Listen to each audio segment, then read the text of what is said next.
ศึกษาแล้วอายุ19บ่เคยสร้างครอบครัวในการเปิดใจนี่จะไรอยากได้แฟนบ่เลยอยากได้คู่ชีวิตอยากได้คู่ชีวิตการเปิดใจหาคู่นี่จังไดน้องมีคิดไว้บ่ว่าอยากได้คู่ฝั่งใดทางใดฝั่งไทยมักอายุหลายปานใดครับ60ลงมาถ้าว่ามีหนุ่มไทยเข้ามาจีบนี่นะแบบศึกษากับน้องเนี่ยน้องสิเบิ่งใจกันดนภาษาถึงกันเพิ่นแบบห้องมาขอเลย2-3 เดือนก็ได้เราถือคอกันจ้ะโอเคโอ้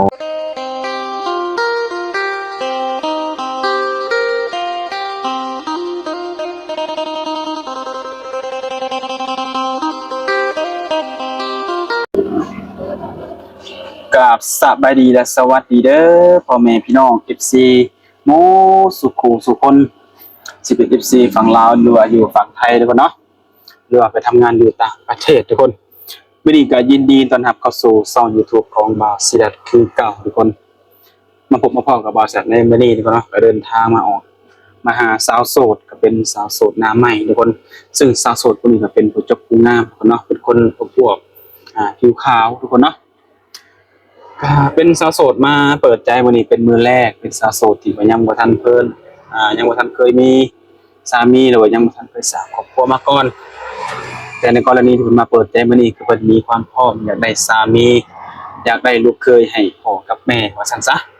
ไปจังได๋ก็ติดตามคลิปนี้ไปนำกันทุกคนเนาะสำหรับสาวโสดเพิ่นจะถึงใจหนุ่มๆทางใดก็เข้าเบิ่งคลิปนี้แล้วก็ฝากกดไลค์กดแชร์กดติดตามให้แน่ทุกคนเนาะจังได๋ก็มักฮักก็ทักทายเข้ามาได้ทุกคนเนาะไปหากันเลยทุกคนโอเคเนาะตัวสบายดีสบายดีทุกคนเนาะ สบายดี FC ทุกคนนั่นแหละวันนี้ก็พามาหาทางสาวโสดทุกคนเนาะเป็นสาวโสดหน้าใหม่คือมาแรกเลยมาหาเพิ่นในมื้อนี้ทุกคนเนาะมีชื่อว่าจังได๋น้องน่ะศึกษาชื่อสาโดยอายุจักปีแล้วอายุอายุ19ปีทุกคนเนาะ19ปีนี่ เคยสร้างครอบครัวมาแล้วบ่เคยสร้างครอบครัวบ่เคยสร้างครอบครัวเนาะโดยคือว่ามื้อนี้คือมาเปิดใจเป็นมื้อแรกเนาะโดยในการเปิดใจนี่จังไดอยากได้แฟนบ่เลยอยากได้คู่ชีวิตอยากได้คู่ชีวิตได้คู่ชีวิตคือตอนนี้อายุ19ปีนี่พร้อมจะลาโสดเลยบ่โดยโอ้ที่ผ่านมาจะน้องเคยมีแฟนบ่เคยแต่ลมกันซื่อปัจจุบันยังมีลมอยู่บ่ปัจจุบันนี่บ่ได้ลมคือโสดสนิทแม่นบ่โดยโอ้คือน้องผมจะผู้งามบ่ได้มีผู้บ่าวท่านใดเข้ามาหาบ่จ้ะบ่มีบ่โดยโอ้ทุกคนเนาะก็คือเพิ่นนี่บ่มีผู้บ่าวเข้ามาจีบเนาะโดยมื้อนี้ก็เลยถือโอกาสว่าออกทางช่องเนาะว่าผู้บ่าวเห็นแล้วผู้บ่าวสิเข้ามาโอ้มาลมมาจีบเนาะโดยเลย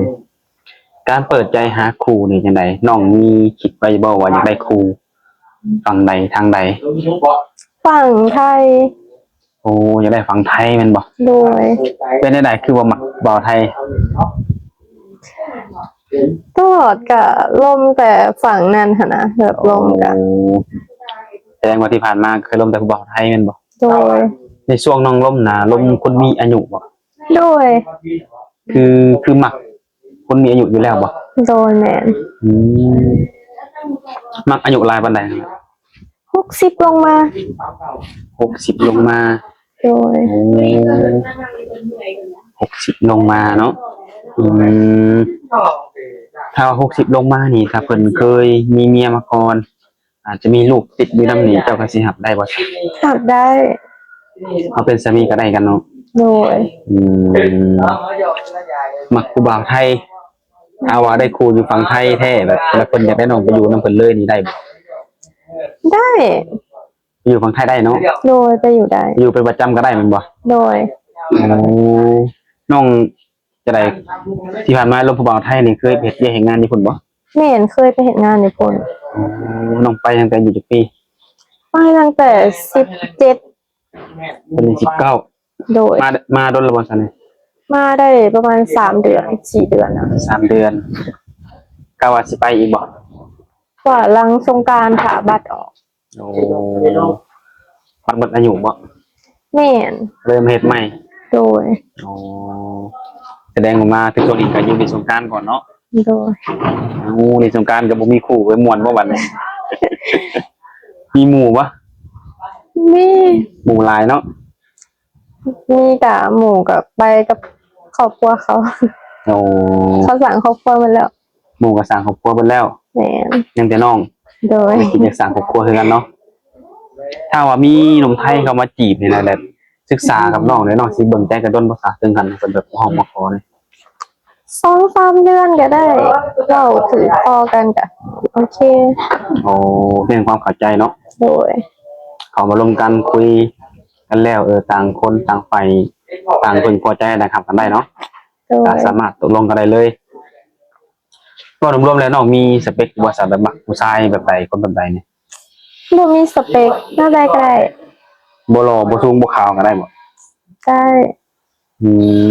ง่ายๆเนาะ โดย คือสิได้คู่ไว้ดอกซะนะ และเรื่องเนี่ยนิสัยแล้วก็คำเว้าคำจาอารมณ์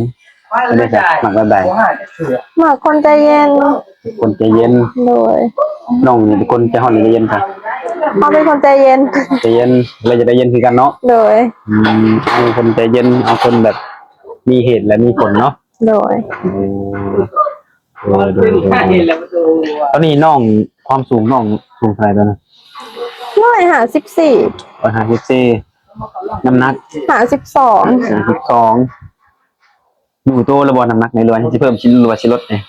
อยู่โตแล้ว ดูโตแล้วเนาะโอเคพอดีมันจะได้มีน้ำมีนวลน้องๆเนาะ โดย ผู้บ่าวมักลายแบบนี้สิได้ไว้ดอกสนะกับเพิ่นเห็นนี่แต่ว่าในการล่มนี่คือในช่วงนี้น้องมีเวลาล่มตลอดปะ แม่นลบได้ตลอดพอบ่ได้เห็นอ่ะ ตึกช่วงแบบพักแน่แล้วก็รอบัตรออกเนี่ยเนาะ โดย น้องเพชรงานยังอยู่ฝั่งไทย เห็นงานหาอาหาร ทานอาหารอยู่คนเดียวบ่ แม่นอยู่คนเดียว เป็นยังไงการกินอยู่เป็นยังไงอยู่ครับอยู่น้ำห้านบนบ่ซื้อกินอยู่กินน้ำเพิ่นบ่หรือว่าจังได บ่ซื้อกินเอง ของเซาเองบ่ โดย เดือนหลายปานใดซะแบบนี้ 12,000 2เหลือกินเหลือใช้เหลือจ่ายเหลือเก็บละหลายปานใดเนี่ย เก็บเดือนละ3-4 พัน เดือนละ โอนมาให้แม่เฮ็ดเทือน เฮ็ดเฮือน โดย คือน้องนี่หาเงินเฮ็ดเฮือนเองบ่ โดย แล้วทุกมื้อนี่จะอยู่เฮือนน่ะมีไผแหน่ซะ มีตอนนี้ก็มีอีพ่อนำมีพ่อมีแม่แล้วก็น้องกับเฮา อ๋อโดยคือนี่คือเป็นบรรยนต์กันอยู่แมันบ่ โดย เฮ็ดเฮือนนี่ฮอดกันได้แล้วตอนนี้ 80%เหรอ 80%ก็แสดงว่าอีกบ่รนเนาะเบิ่งเนี่ย โดย โดยทางเฮ็ดเฮือน การสร้างเฮือนนี่น้องคนเดียวบ่สร้างนี่ มีเงินขอเขามานำสอยนำ พ่อไปเฮ็ดเวียกเฮ็ดงานในกันพ่อ พ่อไปเฮ็ดเวียกอยู่ไทยคือกัน โอ้ไทยคือกัน แม่น แต่ว่าอยู่คนละบอน โดย แสดงว่าปัจจุบันหรือว่าที่ผ่านมากับแม่นี่อยู่เพิ่นกับน้องบ่ แม่น โดยพ่อเพิ่นอายุหลายปานใดคือเฮ็ดงานอยู่ฝั่งไทย 50 กว่าแล้ว 50กว่าโอ้แสดงว่าพ่อเพิ่นนี่คือแข็งๆปังๆเนาะ โดย เฮ็ดงานนักเฉพาะอยู่ฝั่งไทย เป็นเซฟอยู่ร้านอาหาร โอ้เป็นเซฟพ่อเป็นเซฟลูกสาวนี่เป็นจังไดพอมีวีซ่าติดโตวนํพ่ออยู่บ่ แม่น คือน้องนี่อยู่ให้กินได้เบิดเนาะ เฮ็ดได้อยู่เฮือนก็มีแต่เฮาเฮ็ด รสชาติเป็นจังไดยกโป้แถมก้อยบ่ ได้อยู่ ได้อยู่เนาะถ้าผู้ใดอยากได้แบบจะเป็นว่าอะไรภรรยาเนาะให้กินเก่งนี่ลองมาพิสูจน์มึงก่อนเนาะ โดย พิสูจน์มึงก่อนว่าผ่านบ่ฝีมือซำนี่รสชาติแบบนี้เนาะแต่คือหลักๆก็คือน้องนี่ไปอยู่ไทยนี่ได้ โดยได้ ไปสร้างครอบครัวเพิ่นก็ได้เนาะโดยถ้าในกรณีแบบเพิ่นอยากมาอยู่ลาวอยากชวนน้องมาอยู่ฝั่งลาวได้ซั่น ก็ได้ อยู่ฝั่งใดก็ได้ โอ้โดยคือจำกัดมักผู้บ่าวไทยถ้าผู้บ่าวลาวมาจีบนี่สิว่าได้มักบ่ในใจเอาเว้าตรงๆ แม่ใจบ่มัก บ่มักบ่ลาวเนาะ เลย พอมีเหตุผลบ่เป็นอะไรคือบ่มักนะ จับ พูดแต่ว่าใจบ่มัก โดย คือตอนนี้ใจนี่มุ่งมั่นแต่บ่ไทยมันบ่ โดย ถ้าแบบมินี่ถามแบบคนลาวเฮาล่ะไปงานอยู่เมืองนอกหรือว่าอยู่ต่างประเทศนี่จ้ะได้บ่หรือว่าบ่มักอีกอันนี้ไง บ่มักเอาไงคือขึ้นชื่อแบบเป็นหนุ่มลาวนี่คือใจบ่มักเนาะโดยใจมักให้หนุ่มไทยมันบ่แม่นถ้าหนุ่มไทยนี่สิอยู่ฝั่งไทยหรือว่าไปเฮ็ดงานอยู่ต่างประเทศนี่คือได้เบิดเนาะโดยอันนี้แหละทุกคนเนาะใจเฮาคือเฮามักเราก็ต้องเอาตามใจเฮาเนาะบางทีโอ๊ยบ่มักเป็นยังว่าบ่มักบดเข้ามาจีบเบิดบ่ล้มน้ำเพิ่นเพิ่นสิว่าเฮาขี้คุยเนาะโดยนี่แหละคือมักกับว่ามักทุกคนเนาะแต่ว่าเรื่องความเข้าใจนี่มันสิตกลงกันได้บ่ก็ขึ้นอยู่กับน้องกับหนุ่มไทยเพิ่นเนาะสิตกลงกันแนวใดโอ้ถ้าในกรณีแบบคนเข้ามาจีบเพิ่นมีแบบว่าอาจมีกินดื่มเมาอย่างนี้ค่ะหนุ่มไทยบ่ค่ะแบบว่ากินแบบบางช่วงแบบมีโอกาสได้กินก็ล้มได้แต่ว่าหันกินทุกมื้อก็โอเควันใดแต่น้องนี่กินอยู่บ่บ่ค่อยกินแต่ว่ากินอยู่เนาะแต่ว่าโดนเท่านึงโดยอ่ะก็ถือว่าต่างคนต่างกินแต่ว่าโดนเทื่อมีงานมีเทศกาลเนาะแม่นหมายตื่นเช้ายิบแรงมาเจ็บนี่ก็บ่ไหวเลยเนาะ โอ้คนสูบยาได้ค่ะก็ได้บ่ได้ติ มีบ่ข้อที่ห้ามเกี่ยวกับผู้ชายที่น้องบ่มักแบบเห็นแล้วโอ้ยบ่มักเด้บ่อยากเจอแบบนี้เด้มีบ่มีแบบว่าบ่จุกจิกปานใดหันนะแบบบางทีเฮาบ่ว่างก็แบบเฮาบ่ตอบก็หายแบบนี้หันนะแบบบางทีเฮาก็มีเวียกในเฮือนโดยเฮาก็แม่นอยู่เฮาอาจจะบ่เฮ็ดเวียกหรือว่าเฮ็ดงานแต่ก็เวียกนี่เพิ่นเฮามีอยู่เนาะแม่นสิตอบตลอด24ชั่วโมงก็บ่ได้เนาะโดยก็ให้เข้าใจทุกคนเนาะบางคนก็มีแต่ว่าอยากให้นั่งตอบนอนตอบคุยกับเพิ่นมันก็เป็นไปบ่ได้เนาะแม่นเวียกเฮือนเวียกชานเฮาก็มีเฮาก็เฮ็ดอีหยังก็มีแต่เฮาเฮ็ดว่าง่ายกันเนาะแม่นคือน้องงอมาแหละอยู่ในกินก็มีแต่น้องกินข้าวนึ่งน้ำน่ะเป็นเบิดเนาะโดยอืมคือพ่อเฮ็ดงานอยู่ฝั่งไทยน้องเฮ็ดงานฝั่งไทยแหละแต่ละปีก็ได้เฮ็ดนาอยู่ซะเฮ็ดหน้าบ่โดยอยู่เฮือนแม่มีแต่แม่บ่ได้เฮ็ดบ่ได้เฮ็ดแต่เพราะว่าว่ามีแต่ผู้หญิงอยู่ในเฮือนแต่ว่านามีอยู่แม่นบ่แม่นแสดงว่าซื้อกินเนาะเขาแม่นโอ้โดยใครดอกแต่ว่าเพียงแต่ว่าแบบพ่อแน่แล้วก็น้องแน่อยู่หาเงินฝั่งไทยเนาะแม่นส่วนอยู่กินข้าวอยู่ฝั่งนี้ก็มีแต่แม่กับน้องแม่นบ่โดยอืมโดยทุกคนเนาะคือหาเงินเฮ็ดเฮือนถ้าหากว่าแบบ มีคนเข้ามาล้มน้องหลบมักโอ้ยอยากมาซานต่อบันกับน้องให้แล้วแหละมาหมั่นมาหมายไว้นี่น้องสิว่าได้ก็ได้จะได้มันบ่โดยมั่นใจเนาะตอนนี้เฮือนนี่ได้80%แล้วแม่นโดยถือว่าเก่งน้องทุกคนเนาะนอกจากแบบหาเงินเฮ็ดเฮือนแล้วนี่มีหยังอีกบ่ที่น้องต้องการในการน้องไปหาเงินนี่อยากได้รถให้แม่เอามาค้าขายรถหยังรถจักรนี้ตัวใหญ่รถใหญ่เป็นรถแบบใดรถกระบะบ่หรือว่ารถ Hyundai รถหยังรถ Vivo เราอยากได้มาแบบหาแก้ขายเครื่องมานี่โอ้คือเราเห็นเขาเจ้าเอาไปขายเครื่องให้มันบ่แม่นขายผักขายของสดขายหยังเนาะแม่นโอ้โดยทุกคนเนาะอันนี้คือความคิดเพราะว่าวางแผนหลังจากเฮ็ดเฮือนแล้วถ้าว่ามีเงินเนาะโดยหรือว่าถ้ามีลูกเคยมาซื้อให้ยังดีเนาะ โดยทุกคนก็ฝากน้องๆแหละทุกคนเลยเพิ่นก็เปิดใจก็อยากสร้างครอบครัวเนาะพาสร้างนี่แหละทุกคนเลยบางคนนี่อาจเป็นคนไทยอยู่แต่ว่าฐานะเพิ่นบ่ค่อยดีเด้ซะแบบอาจจะบ่รวยแล้วก็อาจจะบ่จนปานนี้นะก็ได้บ่แม่นในความคิดนี่มีบ่แบบว่าอยากได้สามีหรือว่าอยากได้แฟนเฮ็ดงานแบบนั้นเนี่ยนะมีแบบมีธุรกิจเป็นของตัวเองก็ได้แบบค้าขายหยังก็ได้แต่ว่าเป็นของตัวเองเนาะโดยสิเป็นธุรกิจหยังก็ได้เนาะแต่ว่าให้เป็นเจ้าของเองแบบบ่เป็นลูกน้องเพิ่นเป็นบ่โดยสิเป็นค้าขายหรือว่าเฮ็ดหยังก็แล้วแต่เนาะโอ้โดยก็คือแบบเรื่องนี้ก็แม่นแล้วเนาะการที่เฮามีสามี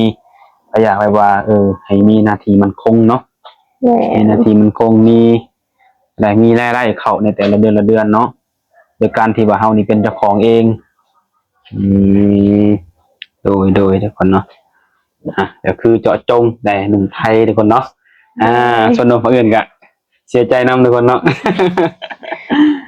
เป็นมักหนุ่มไทยด้วยความที่ว่าเฮ็ดงานอยู่ไทยเนาะ แม่น เป็นหนุ่มไทยแล้วมักเลยบ่ว่าได้ใด แม่นแบบว่าเฮาไปเห็นงานญี่ปุ่นเฮาก็ได้ร่มแต่คนไทยหั้นน่ะบ่ได้เคยได้ร่มคือลาว บ่ลองเปลี่ยนบรรยากาศเลยบ่ ฮะ บ่มีไผทักเข้ามาเด้ โดยไปทางเขามาก็เลยบ่ฮู้ว่าลมผัวเรามันจะเป็นจังไดเนาะ แม่น ลมที่ผ่านมาเป็นจังไดซะคือว่าโอซานต่อ ที่ผ่านมาบ่แบบร่มไปแล้วเขาก็เว้าว่าเฮาหาไปตัวเอาเงินเขาประมาณนี้นะแต่ว่ายังบ่เคยได้เงินนำเขาเลย เคยได้เงินบ่เคยได้เงินนํเพิ่น แล้วเพิ่นมาเว้าก็ใส่ แต่เพิ่นน่ะเว้าใส่ก่อนว่าเฮานี่ลมเพิ่นลงกับเพิ่นเพื่อตัวเอาเงิน แม่น โอ้เออเพิ่นเคยเจอมาว่าซั่นเนาะ แม่น โอ้โดยทุกคนนะเว้าได้แต่ก็แบบจังไดคือเฮาก็ห้ามกับเจ้าเว้าบ่ได้เนาะ แม่นหาเขาคิดบ่ได้ โดยแม่นแต่คือความหมายก็เอาความเป็นจริงซะเนาะคือเจ้านี่ยังบ่ทันได้เสียเงินในขอยจักบาท แม่น มาเว้าขอยเป็นตัวเอาเงินเจ้านี่บ่ได้เนาะหรือว่าบางคนอาจล้มแล้วก็อยากช่วยเหลืออยากซัพพอร์ตเนาะบางคนก็เอาซอยแบบค่าบัตรค่าเบอร์บ่หรือว่าค่าเลี้ยงข้าวเลี้ยงน้ำก็มีก็อันนั้นก็ขึ้นอยู่กับใจคนเนาะ แม่น โดยตามนั้นแหละทุกคนเนาะฝากทั้งหนุ่มไทยก็อยากให้เข้าใจกันเนาะการล้มการที่น้องแบบว่าว่างคุยตลอดนี่ก็บ่แม่นว่าตลอด24ชั่วโมงก็คือเวลาคุยมันจะเพิ่มขึ้นเนาะถ้าหากเฮ็ดงานก็มันก็สิแบบอีกแบบหนึงอีกเนาะ แม่น โดยจังได๋ข้อมูลทางติดต่อมีหยังแหน่จังได๋ มีลาย มีแต่ LINE บ่ แม่น เข้าทางกับหนุ่มไทยเลยทุกคนเนาะ LINE เลย โดยโอเคมื้อนี้ก็สิเอาสำนี้ก่อนทุกคนเนาะมื้อหน้ามื้อในจะค่อยว่ากันใหม่เผื่อมีเรื่องราวหยังต่างๆสิมาหาน้องเพิ่นใหม่เนาะถ้าน้องเพิ่นยังบ่ทันลงไทยก่อนอื่นก็จะถามก่อนแบบสงกรานต์สิฮอดนี้วางแผนสิไปเล่นทางใดซะ ยังบ่มี ยังบ่มี ยังบ่มีแผนสิไป ถ้าเกิดว่าลงคลิปนี้ปุ๊บหนุ่มไทยมาอยากพาไปบ่ ไปได้ ไปได้เนาะ เด้อ โอเคตามนี้เนาะ เด้อ ตามนั้นทุกคนได้เบิ่งคลิปนี้แล้วอยากพาน้องไปเที่ยวแถวลาวบ่หรือว่าไปเที่ยวฝั่งไทยนี่ก็ได้แม่นบ่ เด้อ ทักทายกันมาลงน้องไปเนาะทางติดต่อทาง LINE โอเคน้องลาสบายดี ไปเลย